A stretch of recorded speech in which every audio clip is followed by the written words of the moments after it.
ಯದಾ ಯದಾ ಹಿ ಧರ್ಮಸ್ಯ ಗ್ಲಾನಿರ್ಭವತಿ ಭಾರತ ಅಭ್ಯುತ್ಥಾನಂ ಅಧರ್ಮಸ್ಯ ತದಾತ್ಮಾನಂ ಸೃಜಾಮ್ಯಹಂ ಪರಿತ್ರಾಣಾಯ ಸಾಧೂನಾಂ ವಿನಾಶಾಯ ಚತುಷ್ಕೃತಾಂ ಧರ್ಮ ಸಂಸ್ಥಾಪನಾರ್ಥಾಯ ಸಂಭವಾಮಿ ಯುಗೆ ಯುಗೆ.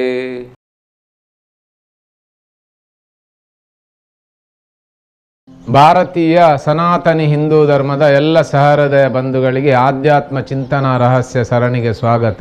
ನಮ್ಮ ಈ ಊರು ಪರಶುರಾಮ ಸೃಷ್ಟಿ. ಇನ್ನು ಈ ಪರಶುರಾಮ ಸೃಷ್ಟಿ ಹೇಳಿದರೆ ಏನು ಎಂಥದ್ದು ಇದನ್ನೆಲ್ಲ ಹಿಂದಿನ ತುಂಬ ಸಂಚಿಕೆಯಲ್ಲಿ ಹೇಳಿ ಆಗಿದೆ. ಹೀಗೆ ಪರದಲ್ಲಿ ಯಾವುದಿದೆಯೋ ಹಸು ಯಾವುದಿದೆಯೋ ಅದು ಯಾವುದು ಕೇಳಿದರೆ ರಾಮ. ಪರಶು ರಾಮ. ರಾಮ ಹೇಳಿದರೆ ಮಾ ಹೇಳಿದರೆ ನಾನು, ರಾ ಹೇಳಿದರೆ ಮಣಿಪುರ ಚಕ್ರದ ಅಗ್ನಿ ತತ್ವ. ಈಗ ನಾನು ಅಂತ ಹೇಳಿದರೆ ಯಾವುದನ್ನು ಹೇಳುವುದು? ನಾನು ಆ ಪರದಲ್ಲಿ ಯಾವುದಿದೆ ಅದನ್ನೇ ಹೇಳುವುದು. ಆ ಪರದಲ್ಲಿ ಇರುವಂಥ ವಸ್ತುವೇ ಇಲ್ಲಿ ಈಗ ಹೇಳ್ತಾ ಇದೆ ನಾನು. ಆದರೆ ಎಚ್ಚರದ ಸ್ಥಿತಿಯಲ್ಲಿ, ಅಸುರರ ಸ್ಥಿತಿಯಲ್ಲಿ ನಾನು ಅಂತ ಹೇಳಿದರೆ ಈ ಅರವಿಂದ ಅಂತ ನಮಗೆ ಅನ್ನಿಸ್ತದೆ. ಸೊ ಇಂಥ ಪರದಲ್ಲಿ ಇರುವಂಥ ಒಂದು ತತ್ವವನ್ನು ನಮಗೆ ತೋರಿಸಿದವರು ಯಾರು? ಅದು ಅದೇ ತತ್ವದಲ್ಲಿ, ಇದು ಬ್ರಾಹ್ಮಣ್ಯದ ಒಂದು ತತ್ವ. ಇದು ಯಾವುದು? ಪರಶುರಾಮ, ಜಮದಗ್ನಿ, ವಿಶ್ವಾಮಿತ್ರ, ಗಾಯತ್ರಿ ಮಂತ್ರ, ಕಾಮಧೇನು, ಕಾರ್ತವೀರ್ಯ ಅರ್ಜುನ, ಇನ್ನವನ ಮಕ್ಕಳು. ಇನ್ನು ಪರಶುರಾಮ ಭೂಮಿಗೆ 21 ಸುತ್ತು ಬಂದು ಅಧಮ ಕ್ಷತ್ರಿಯರನ್ನು ಕೊಂದ. ಹೀಗೆ ಈ ಎಲ್ಲ ತತ್ವಗಳು ನಮ್ಮಲ್ಲಿ ಕಾರ್ಯಾಚರಿಸ್ತಾ ಇದ್ದರೂ ಅದು ಬ್ರಹ್ಮ ಅನ್ನುವಂಥ ಈ ಶರೀರದಲ್ಲಿ ನಡೆಯುವ ಕ್ರಿಯೆಯ ಕಥೆಗಳು. ಇನ್ನು ಇದನ್ನು ನಾವು ಹೇಗೆ ತಿಳಿದುಕೊಳ್ಳುವುದು? ಸುಮಾರು 2100 ವರ್ಷಗಳ ಹಿಂದೆ ನಾಥ ಪಂಥದ ಗುರು ಮಸ್ತೇಂದ್ರನಾಥರು ಈ ಪ್ರದೇಶಕ್ಕೆ ಬರ್ತಾರೆ. ಇನ್ನು ಅವರು ಕೊಟ್ಟ ಭಸ್ಮದಿಂದ ಇದೇ ಗೋರಕ್ಷ ದಂಡ್ ಅನ್ನುವಂಥ ಜಪ್ಪುವಿನಲ್ಲಿರುವಂಥ ಊರು, ದೊಡ್ಡ ಕೆರೆಯಲ್ಲೇ ಇದೆ. ಈ ಪ್ರದೇಶದಲ್ಲಿ ಗೊಬ್ಬರದ ಗುಂಡಿಯಲ್ಲಿ ಹಾಕಿದ ಭಸ್ಮದಿಂದ ಒಂದು ಮಗು ಬರ್ತದೆ, 12 ವರ್ಷದ್ದು. ಇವ ಗೋರಕ್ಷನಾಥ ಅಂತ. ಇನ್ನು ಗೋರಕ್ಷನಾಥನ ಶಿಷ್ಯ ಚೌರಂಗಿನಾಥ ಅಂತ. ಹೀಗೆ ನವನಾಥರು ಈ ನಮ್ಮ ಪ್ರದೇಶದಲ್ಲಿ ಇದ್ದು ಮಠವನ್ನು ಸ್ಥಾಪಿಸಿ, ಇದು ನಾಥ ಪಂಥದ ಮೊದಲ ಮಠ, ಮೂಲ ಮಠ ಈ ಕದ್ರಿಯ ಮಠ. ಇನ್ನು ಕದ್ರಿ ಹೇಳಿದರೆ ಕ ಮತ್ತೆ ಆ ಸೇರಿಸಿದರೆ ಕ ಅಂತ ಆಗ್ತದೆ ಅಲ್ವಾ? ಹಾಗೆ ಮಾಡುವಂಥ ಅದ್ರಿ. ಅದ್ರಿ ಹೇಳಿದರೆ ಪರ್ವತ ಅಂತ, ಅಂದರೆ ಶಿವಶಕ್ತಿ ಯುಕ್ತ ಮಾಡುವ ಪರ್ವತ. ಇನ್ನು ಈ ಪರ್ವತದ ಮೂಲಾಧಾರ ಚಕ್ರ ಅಂತ ನಾವು ಯಾವುದನ್ನು ಹೇಳ್ತೇವೆ, ಅದು ಕೆಳಗಿನ ಪ್ರದೇಶ. ಅಲ್ಲಿ ಮಂಜುನಾಥ ಅಂತ, ಮೂಲಾಧಾರ ಚಕ್ರದಲ್ಲಿ ಮಂಜುನಾಥ. ಮಂಜುನಾಥ ಅಂತ ಹೇಳಿದ್ರೆ ಮನ್ ಹೇಳಿದ್ರೆ ಮನಸ್ಸು, ಜಾ ಅಂತ ಹೇಳಿದ್ರೆ ಅದರಿಂದ ಹುಟ್ಟಿದವ ಅಂತೇಳಿ ನಾವು ದೇವರೇ ಅಂತ ಒಂದು ಕಲ್ಪಿಸುವಾಗ ನಮ್ಮ ಮನಸ್ಸಿನಲ್ಲಿ ಆ ದೇವರ ಭಾವ ಬರ್ತಲ್ವಾ, ಆ ಭಾವ ನಮ್ಮ ಎದೆಯ ಮಧ್ಯಭಾಗದಲ್ಲಿ ಬರುವುದು. ಅದಕ್ಕೆ ಅವನಿಗೆ ಕವಿನಾರಾಯಣ ಅಂತ ಹೆಸರು. ಸೊ ಹೀಗೆ ಮಂಜುನಾಥ. ಈ ಮಂಜುನಾಥ ಅನ್ನುವಂಥ ಹೆಸರು ನಿಮಗೆ ಶಿವಸಹಸ್ರನಾಮದಲ್ಲಿ ಸಿಗುವುದಿಲ್ಲ, ಇದು ನಾಥ ಪಂಥದವರದ್ದು. ಇನ್ನು ಸ್ವಾಧಿಷ್ಠಾನ ಚಕ್ರದ ಜಾಗದಲ್ಲಿ ಅಲ್ಲಿ 9 ಕೆರೆಗಳುಂಟು. ಇನ್ನು ಗೋಮುಖ ಅನ್ನುವಂಥ ತೀರ್ಥ ಇದೆ. ಇನ್ನು ಹಾಗೆ ಮೇಲೆ ಬಂದಾಗ ಭ್ರೂಮಧ್ಯಕ್ಕೆ ಬರುವಾಗ ಅದು ಆಜ್ಞಾ ಚಕ್ರ, ಗುರು ಚಕ್ರ. ಇಲ್ಲಿ ಗುರು ಮಠ ಇದೆ. ಈ ಮಠದಲ್ಲಿ ಕಾಲಭೈರವ ಪ್ರಧಾನ ದೇವರು, ಹಾಗೆ ಜ್ವಾಲಾಮಾಲಿನಿ, ಇನ್ನೊಂದು ಗೋರಕ್ಷನಾಥನ ಧೂನಿ ಅಂತ ಹೇಳಿದ್ರೆ ಅಗ್ನಿಕುಂಡ. ಇನ್ನು ಆ ನಾಥ ಪಂಥದ ಯೋಗಿಗಳು ಇಲ್ಲಿ ಇದ್ರು ಅನ್ನುವುದಕ್ಕೆ ಗುಹೆಗಳು, ಸಾಧನೆ ಮಾಡಲಿಕ್ಕೆ ಬೇಕಾದಂಥ ವ್ಯವಸ್ಥೆಗಳು ಆ ಗುಡ್ಡದ ಮೇಲಿದೆ. ಇನ್ನು ಇಡೀ ಪ್ರದೇಶವನ್ನು ಕದಳಿ ಕ್ಷೇತ್ರ ಅಂತ ಕರೆಯುವುದು. ಕದಳಿ ಅಂತ ಹೇಳಿದರೆ ನಾವು ಬಾಳೆಹಣ್ಣು ಅಥವಾ ಬಾಳೆಯ ತೋಟ ಅಂತ ನಾವು ನೆನೆಸಬಹುದು. ಅದು ಖಾಲಿ ನೆನೆಸಲಿಕ್ಕೆ, ಅಂದರೆ ತೋರಿಸಲಿಕ್ಕೆ, ಹೇಳಲಿಕ್ಕೆ, ನೋಡಲಿಕ್ಕೆ ಅದು ಬಾಳೆಹಣ್ಣು. ಆದರೆ ಈ ಬಾಳೆಹಣ್ಣು ಆ ಬಾಳೆಹಣ್ಣಲ್ಲ. ಆ ಬಾಳೆಹಣ್ಣು ನಾವು ಯಾಕೆ ದೇವರಿಗೆ ಸಮರ್ಪಣೆ ಮಾಡ್ತೇವೆ? ಯಾಕೆ ಅಂತ ಹೇಳಿದರೆ ಇಲ್ಲಿ ನಮ್ಮ ಒಳಗೆ ಒಂದು ಅಂಥದ್ದೊಂದಿದೆ, ಕದಳಿ. ಅದು ಕದಳಿ ಅಂತ ಹೇಳಿದರೆ ಪುನಃ ಇದೆ ಕು ಮತ್ತು ಆ ಸೇರಿದರೆ ಕ. ಎಲ್ಲಿ ಮಾಡುವುದು ಅದು ಕೇಳಿ, ಅದು ಇಲ್ಲಿ ಧರಿಸಿ ಮಾಡುವುದು, ಆಜ್ಞಾ ಚಕ್ರದಲ್ಲಿ ಧರಿಸುವುದು. ಇನ್ನು ಯಾವುದನ್ನು ಧರಿಸುವುದು ಕೇಳಿದರೆ ಅದು ಮೂಲಾಧಾರದಲ್ಲಿರುವಂಥ ಈ ದೇಹವನ್ನು ಧರಿಸುವುದು, ಅದಕ್ಕೆ ಕದಳಿ. ಈಗ ಯಾರು ಧರಿಸಿದ್ದು ಕೇಳಿದರೆ ಈ ಲಿಂಗ ಶರೀರ. ಇಂಥ ಒಂದು ಲಿಂಗ ಶರೀರ ಇದೆ ಅಂತ ಹೇಳಿ ಬ್ರಾಹ್ಮಣ್ಯದಲ್ಲಿ ಅದೆಲ್ಲರಿಗೂ ಗೊತ್ತಿದೆ. ಆದರೆ ನಮಗೆ ಅದನ್ನು ಕಲಿಸಿದವರು ಯಾರು? ನಮಗೆ ಅದನ್ನು ತಿಳಿಸಿದವರು ಯಾರು? ಅದು ಈ ನಾಥ ಪಂಥದ ಯೋಗಿಗಳು. ಆ ಕಾಲಭೈರವ ಅನ್ನುವಂಥ ತತ್ವ ಏನುಂಟು ಅದನ್ನು ಆರಾಧಿಸ್ತಾ ಆ ಸ್ಥಿತಿಯಲ್ಲಿ ನಿಂತವರು. ಇನ್ನು ಇವರೆಲ್ಲರೂ ಚಿರಂಜೀವಿಗಳು. ಯಾಕಂದ್ರೆ ಇವರಿಗೆ ಸಾವಿಲ್ಲ. ಅವರ ದೇಹವನ್ನು ಸಮಾಧಿ ಸ್ಥಿತಿಯಲ್ಲಿ ಎಲ್ಲಿಯಾದರೂ ಇಟ್ಟಿರ್ತಾರೆ. ಇನ್ನು ಆ ಸಮಾಧಿ ಸ್ಥಿತಿಯಲ್ಲಿರುವಂಥ ಶರೀರ ಅಲ್ಲೇ ಇರ್ತದೆ, ಇವರಿಲ್ಲಿ ಹೊರಗೆ ಕಾರ್ಯಾಚರಿಸ್ತಾ ಇರ್ತಾರೆ. ಹೀಗೆ ಹೊರಗೆ ಕಾರ್ಯಾಚರಿಸುವಂಥ ಅವರನ್ನು ನಾವು ಇಲ್ಲಿ ಭೂತಗಳು ದೈವಗಳು ಅಂತ ಹೆಸರಿನಿಂದ ನಂಬಿದೆವು. ಯಾಕೆಂತೇಳಿದರೆ ಹಿಂದೆ ನಮ್ಮ ಹಿರಿಯರು ಆ ಗುರು ಪರಂಪರೆಯನ್ನು ಕಂಡವರು, ಆ ಗುರು ಪರಂಪರೆಯವರು ದೇಹ ಬಿಟ್ಟು ಹೋದ ನಂತರ, ಚಿರಂಜೀವಿ ತತ್ವದಲ್ಲಿ ನಿಂತ ನಂತರ ಅವರನ್ನು ಆರಾಧಿಸ್ತಾ ಬಂದೆವು. ಅಂಥ ಆರಾಧನಾ ಪದ್ಧತಿಗಳು ಇಲ್ಲಿ ಬೆಳೀಲಿಕ್ಕೆ ಯಾರು ಮೂಲ ಕಾರಣ? ಅದು ಈ ಭೂಪ್ರದೇಶದ ಮೂಲ ನಿವಾಸಿಗಳು. ಇಲ್ಲಿ 2ನೇ ಶತಮಾನದ ನಂತರ ಮಯೂರವರ್ಮ ರಾಜವಂಶ ಇದೆಲ್ಲ ಮತ್ತೆ ಇದು ಕತೆ. ಅದಕ್ಕಿಂತ ಮೊದಲು ಇಲ್ಲಿ ಯೋಗಿಗಳಿದ್ರು. ಇಂಥ ಯೋಗಿಗಳು ಇಲ್ಲಿ ಬದುಕ್ತಾ ಇದ್ದಂಥ ಆ 2 ಮೂಲ ನಿವಾಸಿಗಳು ಯಾವುದು ಕೇಳಿದರೆ ಅದು ಮುಗೇರರು ಮತ್ತು ಬಾಕುಡರು ಅಂತ. ಈ ಮುಗೇರರೆಲ್ಲ ಸಮತಟ್ಟು ಪ್ರದೇಶದಲ್ಲಿ, ಬಯಲು ಪ್ರದೇಶದಲ್ಲಿ ಬದುಕುವವರು. ಹಾಗೆ ಇನ್ನು ಬಾಕುಡರು ಗುಡ್ಡದ ಪ್ರದೇಶದಲ್ಲಿ ಬದುಕುವವರು. ಇನ್ನು ಅವರಿಗೆ ಏನೂ ಗೊತ್ತಿಲ್ಲ ಅಂತ ಹೇಳಿ ಆದರೆ ಅವರ ಒಂದು ಜನಾಂಗಕ್ಕೆ ಬಾಕುಡ ಅನ್ನುವಂಥ ಹೆಸರು ಯಾಕೆ ಬಂತು, ಮುಗೇರ ಅನ್ನುವಂಥ ಹೆಸರು ಯಾಕೆ ಬಂತು, ಅದರ ಅರ್ಥ ಆದರೂ ಏನು? ಬಾ ಅಂತ ಹೇಳಿದರೆ ಜ್ಞಾನ ಅಂತ ಹೇಳಿದರೆ ಗುಡ್ಡದ ಮೇಲೆ ಅಂತೇಳಿ ಇಲ್ಲಿ ಬದುಕುವುದು. ಎಲ್ಲಿ? ಆಜ್ಞಾ ಚಕ್ರದಲ್ಲಿ, ಬುದ್ಧಿಯ ಜಾಗದಲ್ಲಿ, ಜ್ಞಾನದ ಜಾಗದಲ್ಲಿ ನಿಂತು ಬದುಕುವುದು. ಸೊ ಇಲ್ಲಿ ಬಾ ಹೇಳಿದರೆ ಜ್ಞಾನ, ಕಾ ಅಂತ ಹೇಳಿದರೆ ಕ ಮತ್ತೆ ಪ್ಲಸ್ ಆ ಸೇರಿಸಿ ಕಾ ಆಗ್ತದೆ. ಅದು ಇಲ್ಲಿ ಅದನ್ನು ಕೂಡಿಸುವ ಜಾಗ. ಇದಕ್ಕೆ ಕುಡುಮಪುರ ಅಂತ ಹೆಸರು. ಕುಡುಮ ಅಂತೇಳಿ ಕೂಡಿಸುವ ಪುರ, ಊರು. ದಾ ಅಂತ ಹೇಳಿದ್ರೆ ಯಾವುದನ್ನು ಕೇಳಿದ್ರೆ ಅದು ಈ ಶರೀರವನ್ನು. ಹೀಗೆ ಇಂಥ ಒಂದು ಜಾತಿಗೆ ಒಂದು ಹೆಸರು ಬರಬೇಕಿದ್ರೂ ಅದರ ಹಿಂದೆ ಒಂದು ತತ್ವ ಇರಲೇಬೇಕು, ಅಥವಾ ಅದು ಅವರಿಗೆ ತಿಳಿದಿರಬೇಕು. ಹಾಗೆ ಇನ್ನು ಈ ಮುಗೇರರು ಇವರೆಲ್ಲ ಭಾವುಕರು. ನಮ್ಮ ಶರೀರ ಕಾರ್ಯಾಚರಿಸುವುದು ಚಂದ್ರನ 16 ಕಲೆಗಳಿಂದ. ಇನ್ನು ಆ ಚಂದ್ರನ 16 ಕಲೆಗಳು ಅಂತ ಏನಿದೆ ಅದರಲ್ಲಿ ಇನ್ನೊಂದು ಕಲೆ ಇದೆ. ಅದು ಯಾವುದು ಕೇಳಿದರೆ ಆ ಚಂದ್ರನಲ್ಲಿರುವಂಥ ಆ ಗುಂಡಿ ಪ್ರದೇಶ.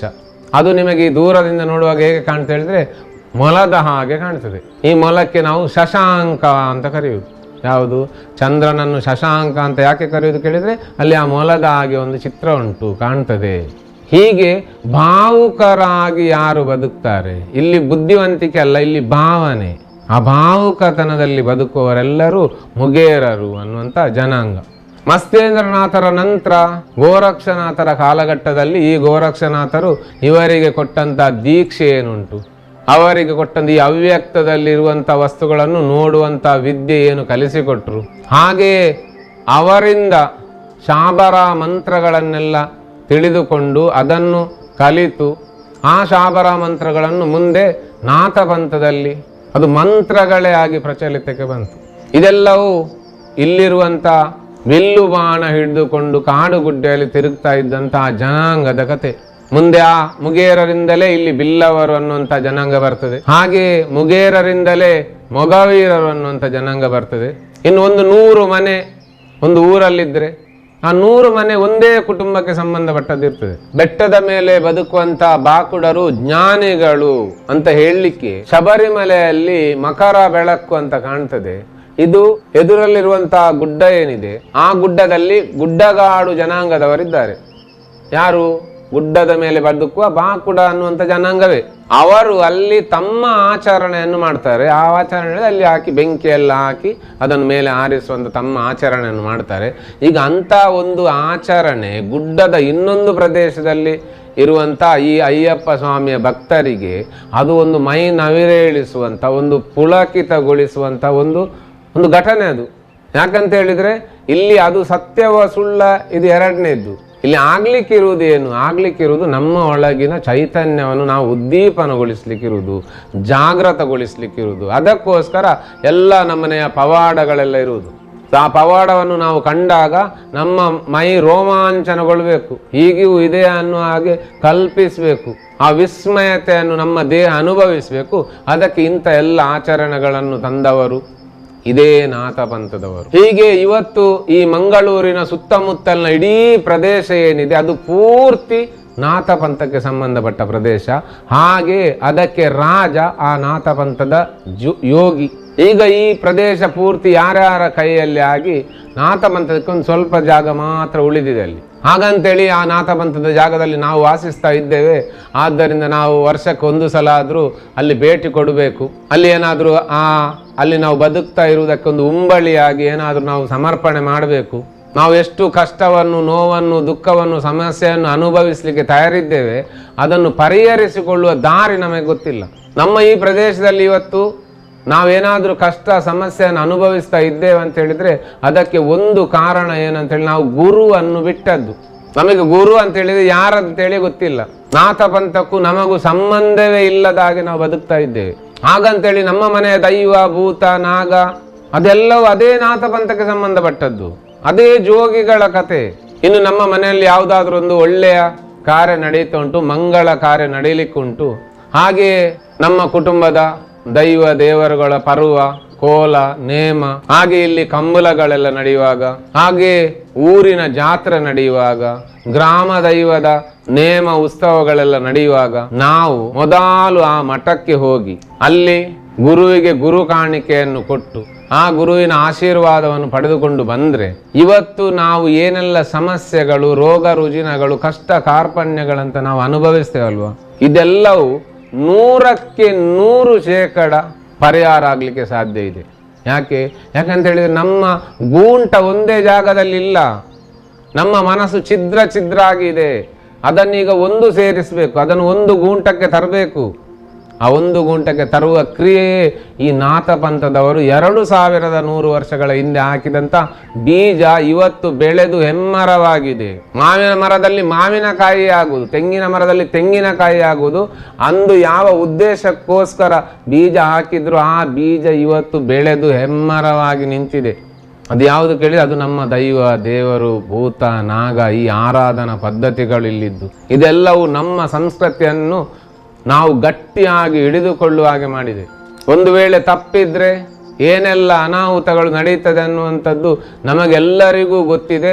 ಹಾಗೆ ಇದು ಬಾಯಿಂದ ಬಾಯಿಗೆ ಜನಜನಿತವಾಗಿ ಗೊತ್ತಿರುವಂಥ ವಿಷಯಗಳು, ತಪ್ಪಿಸಿಕೊಳ್ಳಿಕ್ಕೆ ಸಾಧ್ಯವೇ ಇಲ್ಲ. ಆ ಗುರುವಿಗೆ, ಗುರು ಮಠಕ್ಕೆ ಶರಣಾಗುವುದೊಂದೇ ದಾರಿ ಇರುವುದಿಲ್ಲ. ಯಾಕಂದ್ರೆ ನಮ್ಮ ಮನಸ್ಸನ್ನು ಒಂದು ಜಾಗದಲ್ಲಿ ಇಡಬೇಕು ಅಂತ.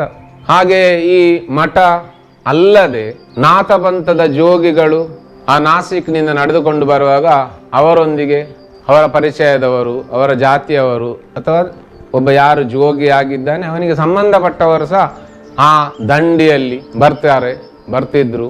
ಹೀಗೆ ಬಂದವರು ಮಠದ ಸುತ್ತಮುತ್ತ ಅದಕ್ಕೆ ಪರಿಚಾರಕರಾಗಿ, ಅದಕ್ಕೆ ಸಂಬಂಧಪಟ್ಟವರಾಗಿ ಬದುಕು ನಡೆಸುವವರು ಒಂದು ಜೋಗಿ ಅನ್ನುವಂಥ ಜನಾಂಗವೂ ಇಲ್ಲಿದೆ. ಇವರು ಇಲ್ಲಿಯವರಲ್ಲ, ಇವರು ಆ ಯೋಗಿಗಳೊಂದಿಗೆ ಬಂದವರು. ಹಾಗಂತೇಳಿ ಅವರಿಗೇನು ಬೇರೆ ಅಂತ ಬದುಕ್ತಾ ಇಲ್ಲ. ಅವರು ನಮ್ಮವರ ಹಾಗೆ ದೈವ, ದೇವರು, ಭೂತ, ನಾಗ ಈ ಎಲ್ಲವನ್ನು ಆರಾಧಿಸಿಕೊಂಡು ಬದುಕ್ತಾ ಇದ್ದಾರೆ. ಅವರು ಈಗ ನಮ್ಮವರ ಹಾಗೇ ಇದ್ದಾರೆ, ನಮ್ಮವರೇ. ಆದರೆ ಅವರು ಅಲ್ಲಿಂದ ಬಂದ ಜನಾಂಗ. ಇನ್ನು ಇಲ್ಲಿದ್ದ ಯಾವ ಜನಾಂಗ ಇತ್ತು ಆ ಜನಾಂಗ ಮುಂದೆ ಕೊರಗರು ಅಂತ ಆಗುವಾಗ ಆ ಕೊರಗರು ಹೇಳಿದದ್ದು ಗೋರಕರು. ಹೇಗೆ ನಾವು ಗೂರ್ಕರ್ ಅಂತ ಹೇಳುವುದಿಲ್ಲ ನೇಪಾಳದವರನ್ನು, ಯಾಕಂದ್ರೆ ಅದು ಗೋರಕ್ಷನಾಥನ ಪಂಥದವರು.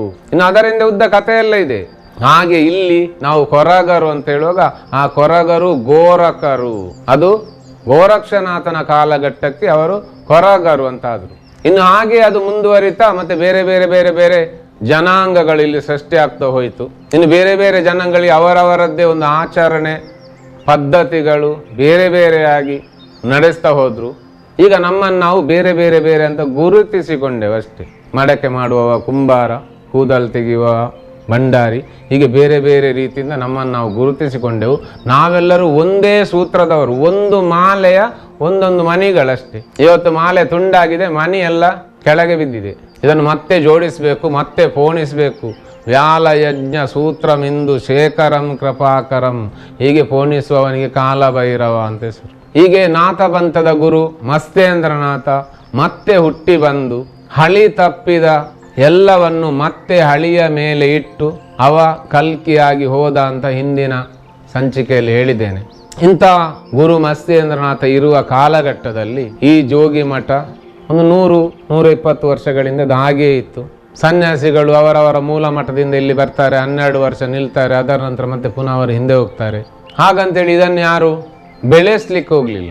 ಆದರೆ ಈ ಸಲ ಯಾರು ಜೋಗಿಯಾಗಿ ಗುರುವಾಗಿ ಆ ಮಠದಲ್ಲಿ ನಿಂತಿದ್ದಾರೆ, ಯೋಗಿ ನಿರ್ಮಲ್ನಾಥ್ ಮಹಾರಾಜರು ಮಠವನ್ನು ಜೀರ್ಣೋದ್ಧಾರಗೊಳಿಸಿ ಹಿಂದಿಗಿಂತಲೂ ಇನ್ನೂ ಉತ್ಕೃಷ್ಟವಾದಂತಹ ಸ್ಥಿತಿಯಲ್ಲಿ ಅದನ್ನು ಕಟ್ಟಿಸಿದ್ದಾರೆ.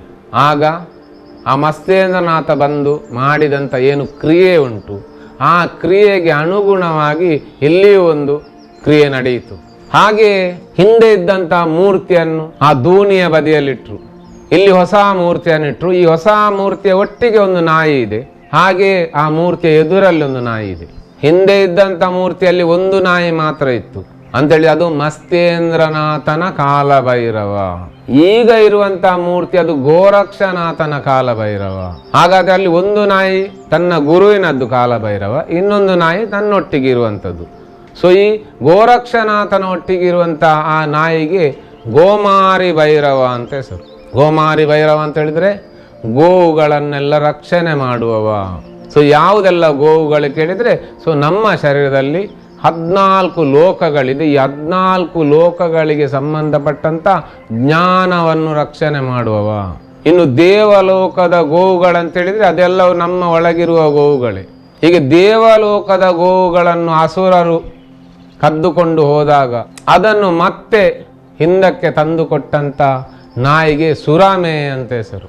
ಈ ಸುರಾಮೆ ಅನ್ನುವಂಥ ನಾಯಿಯು ಹೇಗೆ ಗೋವುಗಳನ್ನು ಮತ್ತೆ ರಾಕ್ಷಸರ ಕೈಯಿಂದ ಬಿಡಿಸಿಕೊಂಡು ತಂದಿತು, ಅದೇ ರೀತಿ ನಮ್ಮ ಒಳಗೆ ಹುದುಗಿ ಹೋದಂಥ ಜ್ಞಾನವನ್ನು ಮತ್ತೆ ಮೇಲೆತ್ತಲಿಕ್ಕೋಸ್ಕರ ಗೋರಕ್ಷನಾಥ ಬಂದ.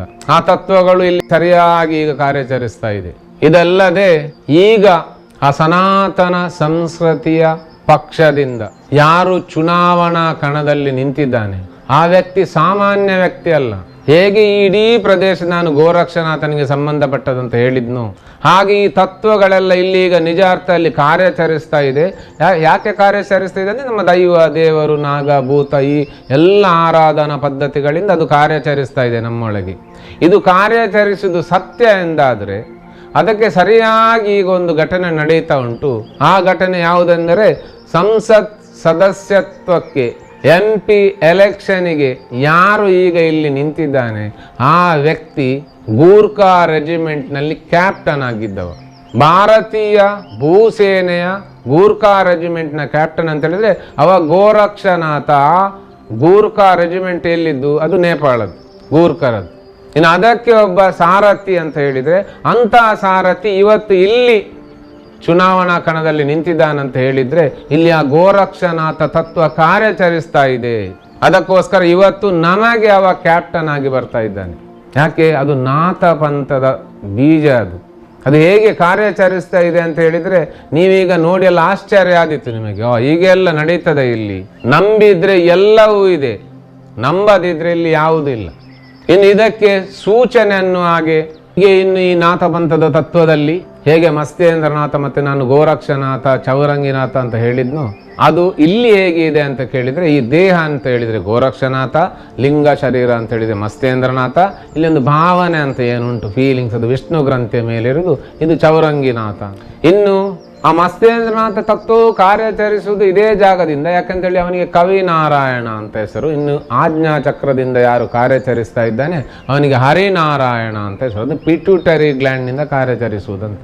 ಇನ್ನು ಪಿಟ್ಯೂಟರಿ ಗ್ಲ್ಯಾಂಡ್ನ ಹಿಂಭಾಗದಲ್ಲಿ ಪಿನಿಯಲ್ ಗ್ಲ್ಯಾಂಡ್ ಅಂತ ಉಂಟು. ಆ ಪಿನಿಯಲ್ ಗ್ಲ್ಯಾಂಡಲ್ಲಿ ನಾನು ಮೆಲೆಟೋನಿನ್ ಹಾರ್ಮೋನ್ ಇದೆ, ಅವಳು ಚತುರ್ಭುಜೆ, ಚಂದ್ರಕಲಾವತಂಸೆ, ಕುಚೋನ್ನತೆ, ಕುಂಕುಮ ರಾಗಶೋಣೆ, ಪುಂಡ್ರೇಕ್ಷು ಪಾಶಾಂಕುಶ ಪುಷ್ಪಬಾಣ ಹಸ್ತೆ, ನಮಸ್ತೆ ಜಗದೇಕ ಮಾತಾ ಅಂತ ಯಾವುದನ್ನು ಕವಿರತ್ನ ಕಾಳಿದಾಸ ಹೇಳಿದ್ನೋ ಅವಳು ಈಗ ಪ್ರತಿಯೊಬ್ಬರ ಒಳಗೂ ಕಾರ್ಯಾಚರಿಸ್ತಾ ಇದ್ದಾಳೆ ಅಂತ ಹೇಳಿ ಹಿಂದಿನ ಹಂಚಿಕೆಯಲ್ಲಿ ನಾನು ತಿಳಿಸಿದ್ದೇನೆ.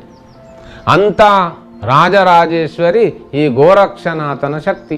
ಅಂತ ಗೋರಕ್ಷನಾಥನಿಗೆ ಇಲ್ಲಿ ಸಮಾಧಿ ಅಂತ ಹೆಸರು. ಇನ್ನು ಈ ಲಿಂಗ ಶರೀರಕ್ಕೆ ಸುರತ ಮಹಾರಾಜ ಅಂತ ಹೆಸರು. ಅವ ನಿರಂತರ ಈ ಶರೀರದೊಂದಿಗೆ ಸುರತದಲ್ಲಿರುವವ. ಇಂಥ ಮೂಲ ತತ್ವ ಏನುಂಟು ಅದು ನಮ್ಮ ಇಡೀ ಭರತಖಂಡದಲ್ಲಿ ಮಾರ್ಕಾಂಡೆಯ ಪುರಾಣದಲ್ಲಿ ಬರುವ ಕತೆ ಅಂತ ಹೇಳಿದರೆ ಆ ಕತೆಗೆ ರಾಜರಾಜೇಶ್ವರಿ ಇದು ಮಾತ್ರ ಒಂದೇ. ಇನ್ನು 1 ತಿಂಗಳು ಜಾತ್ರೆ ನಡೆಯುವಂಥ ಒಂದು ಕ್ಷೇತ್ರ ಇದ್ದರೆ ಅದು ಆ ಪೊಳಲಿ. ಹಾಗೆ ಇನ್ನು ಈ ಚಂಡ ಮುಂಡರ ಶಿರವನ್ನು ಕಡಿದು ಚೆಂಡಾಡುವಂಥ ಒಂದು ತತ್ವಕ್ಕೆ ಅನುಗುಣವಾಗಿ ಆ ಚೆಂಡಿನ ಉತ್ಸವ ಅಲ್ಲಿ ನಡೀತದೆ. ಇಂಥ ಎಲ್ಲ ತತ್ವಗಳು ಅಡಕವಾಗಿರುವಂಥ ಆ ರಾಜರಾಜೇಶ್ವರಿ ತತ್ವವು ಅದು ನಾಥಪಂಥಕ್ಕೆ ಸಂಬಂಧಪಟ್ಟದ್ದೇ. ಇನ್ನು ಅಲ್ಲಿಂದ ಹರಿದುಕೊಂಡು ಬರುವಂತಹ ನದಿಗೆ ಪಾಲ್ಗುಣಿ ಅಂತ ಹೆಸರು. ಫಾಲ್ಗುಣ ಅಂತೇಳಿದರೆ ಅರ್ಜುನ, ಫಾಲ್ಗುಣಿ ಅಂತೇಳಿದರೆ ಅದು ಮನಸ್ಸಿನ ಶಕ್ತಿ, ಇಂದ್ರಾಕ್ಷಿ ಅಂತ. ಅಂದರೆ ಇದೆಲ್ಲ ನಾವು ಯೋಗದ ಭಾಷೆಯಲ್ಲಿ ನೋಡಲಿಕ್ಕೋಸ್ಕರ ಇಟ್ಟಂಥ ಮಾಹಿತಿಗಳಿದು. ಇನ್ನು ಆ ನದಿ ಹಾಗೆ ಕೆಳಗೆ ಹರಿದುಕೊಂಡು ಬರುವಾಗ ಅದು ಗುರುಪುರಕ್ಕೆ ಬರ್ತದೆ. ಇದು ಗಂಟಲಿನ ಪ್ರದೇಶ, ಇದು ಆಕಾಶ ತತ್ವದ ಪ್ರದೇಶ, ಇದು ಗುರುಪುರ ಅಂತ. ಇನ್ನು ಅಲ್ಲಿಂದ ಕೆಳಗೆ ಇಳಿದುಕೊಂಡು ಬರುವಾಗ ಎದೆಯ ಮಧ್ಯದ ಭಾಗದ ಜಾಗ ಉಂಟು. ಇದಕ್ಕಿಲ್ಲಿ ಅನಾಹತ ಚಕ್ರ, ಇದರ ಬಣ್ಣ ಹಸಿರು ಬಣ್ಣದ್ದು, ಅದಕ್ಕೆ ಮರಕತ ಅಂತ. ಆ ಮರಕತ ಇವತ್ತು ಮರಕಡ ಅಂತ ಕರೆಯುವುದು. ಇನ್ನು ಅಲ್ಲಿಂದ ಪುನಃ ಕೆಳಗೆ ಅದು ಇಳಿದುಕೊಂಡು ಬಂದಾಗ ಇನ್ನು ಮಣಿಪುರ ಚಕ್ರಕ್ಕೆ ಬರುವಾಗ ಅದು ನಮ್ಮ ಕೂಳೂರು. ಇನ್ನು ಅಲ್ಲಿ ಇಂಡಸ್ಟ್ರಿಯಲ್ ಏರಿಯಾ ಅದು ಇದೆಲ್ಲ ಏನೆಲ್ಲ ಬರ್ತದೆ ಅದೆಲ್ಲ ಕೂಳೂರಿಗೆ, ಅಂದರೆ ಅಗ್ನಿ ತತ್ವಕ್ಕೆ ಸಂಬಂಧಪಟ್ಟಂಥ ಕ್ರಿಯೆಗಳು ನಡೀತದೆ ಅಂತ. ಇನ್ನು ಹಾಗೆ ಅಲ್ಲಿಂದ ಇನ್ನೂ ಕೆಳಗೆ ಇಳಿದಾಗ ಸ್ವಾಧಿಷ್ಠಾನ ಚಕ್ರಕ್ಕೆ ಬರುವಾಗ ಅಲ್ಲಿ ಸುಲ್ತಾನ್ ಬತ್ತೇರಿ ಅಂತ ಬರ್ತದೆ. ಹಿಂದೆ ಆ ನದಿಯ ನೀರು ಸುಲ್ತಾನ್ ಬತ್ತೇರಿಯಲ್ಲಿ ಸಮುದ್ರವನ್ನು ಸೇರ್ತಾ ಇತ್ತು. ಅದನ್ನು ನೆರೆ ಎಲ್ಲ ಬಂದು ಈಗ ಅಲ್ಲಿಂದ ಸಮುದ್ರಕ್ಕೆ ಅದು ಸೇರುವುದಿಲ್ಲ. ಇನ್ನು ಅದು ಮೂಲಾಧಾರಕ್ಕೆ ಹೋಗ್ತದೆ. ಎಲ್ಲಿ ಮೂಲಾಧಾರ ಕೇಳಿದೆ ಅದು ಅಳಿವೆ ಬಾಗಿಲು, ಬಂದರ್. ಇನ್ನು ಅದೇ ಅಳಿವೆ ಬಾಗಿಲಿಗೆ ಆಚೆಯಿಂದ ನೇತ್ರಾವತಿಯು ಬಂದು ಸೇರ್ತದೆ. ಇನ್ನು ಇದರ ಕತೆ ಮುಂದೆ ನೋಡುವ. ಹೀಗೆ ಇಂಥ ಒಂದು ತತ್ವದಲ್ಲಿ ಅಡಕವಾಗಿರುವಂಥ ಆ ಕ್ಷೇತ್ರಕ್ಕೆ ಮುಂದೆ ನಮ್ಮ ಇಲ್ಲಿಗೆ MP ಆಗಿ ಯಾರು ಬರಲಿಕ್ಕಿದ್ದಾರೋ ಅವರು ಮೊನ್ನೆಯ ದಿನ, ಜಾತ್ರೆಯ ದಿನ, ಇದೇ ಪೊಳಲಿ ರಾಜರಾಜೇಶ್ವರಿ ದೇವಸ್ಥಾನದಲ್ಲಿ ಪ್ರಸಾದವನ್ನು ಸ್ವೀಕರಿಸುವ ಹೊತ್ತಿಗೆ ಮೇಲಿನಿಂದ ಒಂದು ಹೂ ಬೀಳ್ತದೆ. ಇದು ನಿಮಿತ್ತ ಕಾರಣ ಅಂತ ಹೇಳಿದ್ರೆ ಅವಳು ಆರಿಸಿದ್ದಾಳೆ. ಹೀಗೆ ನಾಥಪಂಥದಲ್ಲಿ ನಾವೆಲ್ಲರೂ ಒಂದೇ ಗುಂಪಿಗೆ ಸೇರಿದವರು, ಒಂದೇ ತತ್ವದ ಅಡಿಯಲ್ಲಿ ಬದುಕ್ತಾ ಇರುವವರು. ಈಗ ನಾವೆಲ್ಲರೂ ಮತ್ತೆ ಒಂದಾಗಬೇಕು. ಜಾತಿಯ ಹೆಸರಲ್ಲಿ ಒಡೆದು ಆಳುವವರನ್ನು ಬದಿಗೆ ಸರಿಸಬೇಕು. ನಾವು ತತ್ವದಲ್ಲಿ ನೋಡುವ, ಯಾಕೆಂದರೆ ಅದು ನಮ್ಮ ತತ್ವ.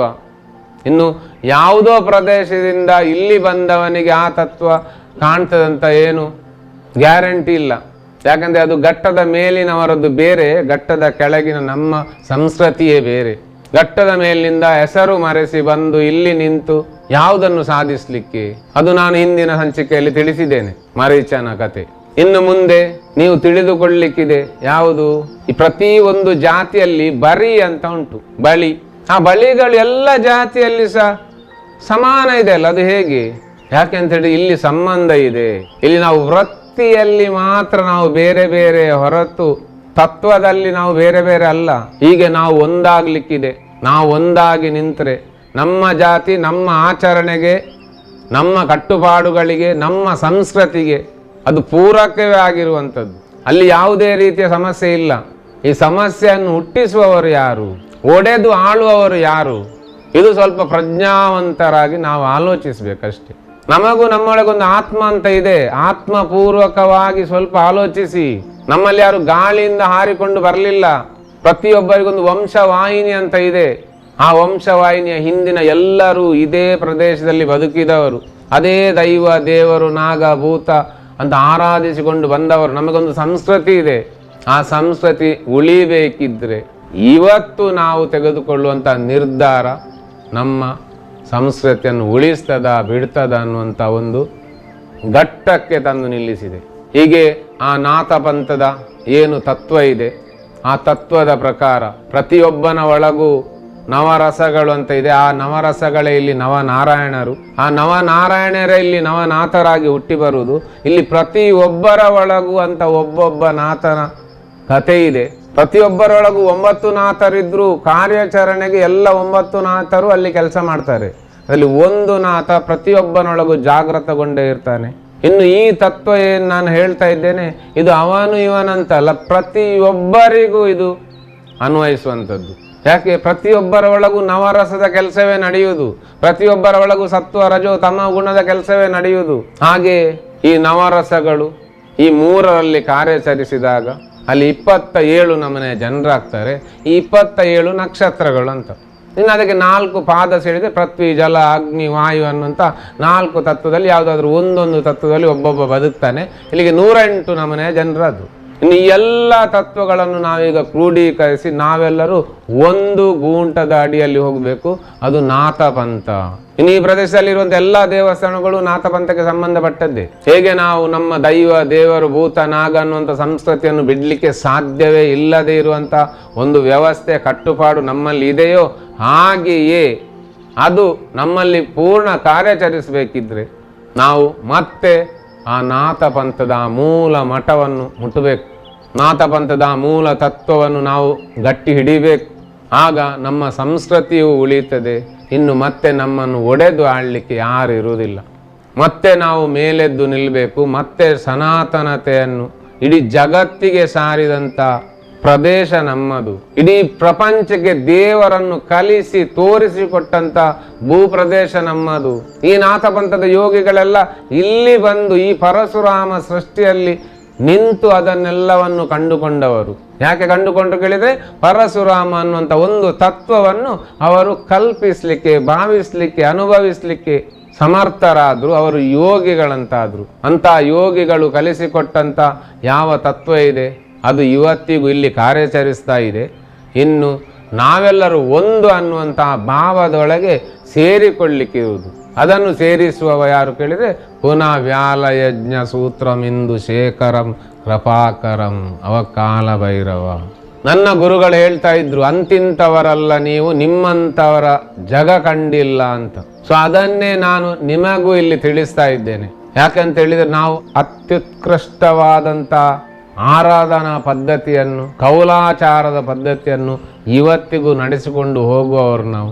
ಹೀಗೆ ಭಾರತೀಯ ಸನಾತನಿ ಸಂಸ್ಕೃತಿಗೆ ಅಡಿಪಾಯಗಳಾಗೋಣ. ಮತ್ತೆ ಈ ಸಂಸ್ಕೃತಿಯನ್ನು ಮೇಲೆತ್ತಿ ನಿಲ್ಲಿಸೋಣ. ನಮಗಿಲ್ಲಿ ಬೇರೆ ಏನು ಬೇಡ, ಇಲ್ಲಿ ನಮ್ಮ ಸಂಸ್ಕೃತಿಯೇ ಸಾಕು. ಆ ಸಂಸ್ಕೃತಿಯನ್ನು ನೋಡಲಿಕ್ಕೆ ಹೊರಗಿನಿಂದ ಜನ ಬರ್ತಾರೆ. ಇನ್ನು ಆ ಸಂಸ್ಕೃತಿಯನ್ನು ಕಲೀಲಿಕ್ಕೆ, ತಿಳಿಲಿಕ್ಕೆ ಅಂತ ಬರ್ತಾರೆ. ನಮ್ಮ ಸಂಸ್ಕೃತಿಯನ್ನು ಕಲಿಸುವಂಥ ವ್ಯವಸ್ಥೆ ಇಲ್ಲಿ ನಮ್ಮಲ್ಲಿಲ್ಲ. ಅದಕ್ಕೆ ಬೇಕಾದಂಥ ಪಠ್ಯಕ್ರಮಗಳು ಇಲ್ಲಿ ನಮ್ಮಲ್ಲಿಲ್ಲ.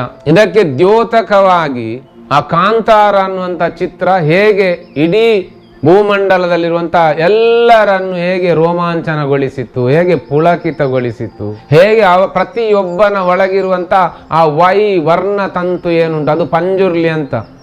ಇವತ್ತು ಕಾಂತಾರವನ್ನು ಯಾರೆಲ್ಲ ನೋಡಿದ್ದಾರೆ ಅವರ ಎಲ್ಲರ ವರ್ಣತಂತುವಿನಲ್ಲಿಯೂ ಆ ಹಂದಿಯ ತತ್ವ ಜಾಗೃತಗೊಂಡಿದೆ, ಆ ವರಾಹಿಯ ತತ್ವ ಜಾಗೃತಗೊಂಡಿದೆ, ಆ ವರಾಹ ಜಾಗೃತಗೊಂಡಿದೆ. ಇನ್ನು ಇಲ್ಲಿಂದ ತಪ್ಪಿಸ್ಲಿಕ್ಕೆ ಸಾಧ್ಯ ಇದೆಯಾ?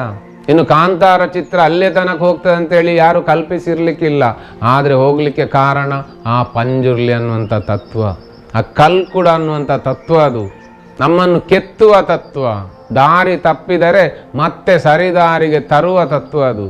ಇಂಥ ಮೂಲ ತತ್ವ ಯಾವುದರ ತತ್ವ ಅಂತ ಕೇಳಿದರೆ ಮತ್ತೆ ಪುನಃ ಈ ಜಮದಗ್ನಿ ಮತ್ತು ವಿಶ್ವಾಮಿತ್ರರ ತತ್ವ. ಇನ್ನು ಈ ವಿಶ್ವಾಮಿತ್ರ ಅನ್ನುವಂಥದ್ದು ಏನುಂಟು ಅದು ಲಿಂಗ ಶರೀರದ ತತ್ವ. ಜಮದಗ್ನಿ ಅನ್ನೋದು ಏನುಂಟು ಅದು ಶರೀರದಲ್ಲಿರುವಂಥ 7 ಚಕ್ರಗಳ ತತ್ವ. ಸೊ ಅದು ದೇಹದ್ದು ಅಂತ. ಈ ದೇಹದ್ದು ಯಾವುದುಂಟು ಅದು ಜಮದಗ್ನಿ. ಇನ್ನು ಲಿಂಗ ಶರೀರ ಇಲ್ಲಿ ಏನುಂಟು ಅವ ವಿಶ್ವಾಮಿತ್ರ. ಸೊ ಅವನನ್ನೀಗ ನೋಡುದು ನಾನು ಇಲ್ಲಿಂದ ಭಾವನೆಯಿಂದ. ಅದಕ್ಕೆ ಭಾವನೆಯಿಂದ ನೋಡೋದಕ್ಕೆ ಅಲ್ಲಿ ಕವಿನಾರಾಯಣ ಅಂತ ಹೆಸರು. ಇಂಥ ಎಲ್ಲ ತತ್ವಗಳು ಇವತ್ತು ಕ್ರೋಢೀಕರಣಗೊಂಡು ಕಾರ್ಯಾಚರಿಸ್ತಾ ಇದೆ. ಕಟ್ಟುವ ಕೆಲಸ ಆಗಬೇಕು. ಆ ಕ್ರಿಯೆಯನ್ನು ಆ ಶಕ್ತಿಗಳೇ, ಆ ಮೂಲ ತತ್ವಗಳೇ ನೆರವೇರಿಸ್ತಾ ಇದೆ, ಅದೇ ಮಾಡ್ತಾ ಇದೆ. ನಮಗೆ ಅದರೊಟ್ಟಿಗೆ ಹೋಗಲಿಕ್ಕೆ ಮಾತ್ರ ಇರುವುದು. ಪ್ರಜ್ಞಾವಂತರಾದಂಥ ಎಲ್ಲರೂ ತಮ್ಮ ಆತ್ಮ ಸಾಕ್ಷಿಗೆ ಅನುಗುಣವಾಗಿ ಕಾರ್ಯಾಚರಿಸಿ ತತ್ವವನ್ನು ತಿಳಿದುಕೊಂಡು ಈ ಕಾರ್ಯಕ್ರಮವನ್ನು ನೋಡಿ ಕೇಳಿ ತಮ್ಮೊಳಗೆ ಅದನ್ನು ಜಾಗೃತಗೊಳಿಸಿಕೊಳ್ಳಿ. ಆ ತತ್ವದೆಡೆಗೆ ಚಲಿಸುವಂಥ ಪ್ರಯಾಣ ಪ್ರಾರಂಭವಾಗಲಿ ಎಂದು ಹೇಳಿ ಈ ಕಾರ್ಯಕ್ರಮವನ್ನು ನೋಡಿದಂಥ ಕೇಳಿದಂಥ ಎಲ್ಲ ಸಹೃದಯ ಬಂಧುಗಳಿಗೆ ಅನಂತ ಕೃತಜ್ಞತೆಗಳನ್ನು ಸಲ್ಲಿಸ್ತಾ ಇದ್ದೇನೆ. ಅನಂತ ಪ್ರಣಾಮಗಳನ್ನು ಸಲ್ಲಿಸ್ತಾ ಇದ್ದೇನೆ. ಕೇಳಿದಂಥ ಎಲ್ಲ ಸಹೃದಯ ಬಂಧುಗಳು ಕೆಳಗಿರುವಂಥ ಲೈಕ್ ಬಟನನ್ನು ಒತ್ತಿ ಪ್ರೋತ್ಸಾಹಿಸಬೇಕು. ಹಾಗೆ ಮುಂದಿನ ದಿನಗಳಲ್ಲಿ ಇಂಥದೇ ಹಲವು ಚಿಂತನೆಗಳನ್ನು ವೀಕ್ಷಿಸಲು ಬೆಲ್ ಬಟನನ್ನು ಒತ್ತಿ ಹಾಗೆ ಸಬ್ಸ್ಕ್ರೈಬ್ ಮಾಡಬೇಕಾಗಿ ವಿನಂತಿಸ್ತೇನೆ.